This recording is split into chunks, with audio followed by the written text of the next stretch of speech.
ज्ञानी स्वभाव से सभी मानसिक विकारों से शून्य है। वह प्रारब्ध बस वह बाहर से संकल्प विकल्प करता दिखता है। ठीक वैसे ही सोया हुआ व्यक्ति जबरदस्ती जगाकर काम करने पर लगाया जाए, भीतर वह पूर्णतः शांत और संसार रहित है। The sage is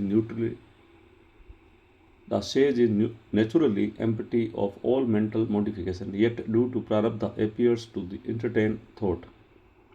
Exactly like a sleeping person forcibly awakened to work, inwardly he is a completely peaceful and free from संसारा।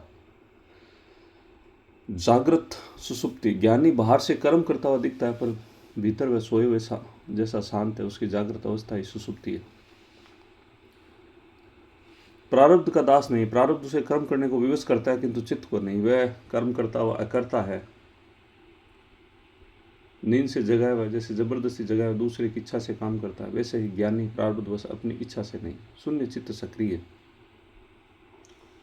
स्वभाव से चित्त शून्य होना, बाहर से भावनाएं दिखाने ज्ञानी की अद्भुत लीला है। संसार मिटा हुआ है, संसार भीतर संसार की सारा यात्री समाप्त है, फिर भी बाहर वह सब करता। जैसे जलते हुए तेल के दीपक में नया तेल नहीं जाता।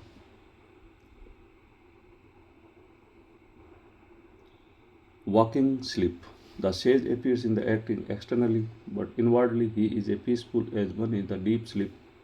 His waking state is itself a state of sleep to the world, not a slave to prarabdha. Prarabdha compels his body to act, but never touches his mind. He is a non-doer even while doing.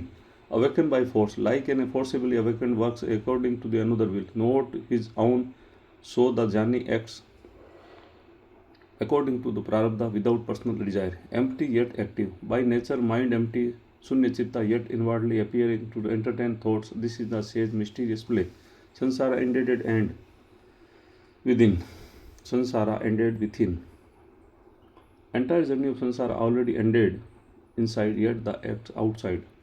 Just as the fresh oil enter a burning lamp, though it still burns.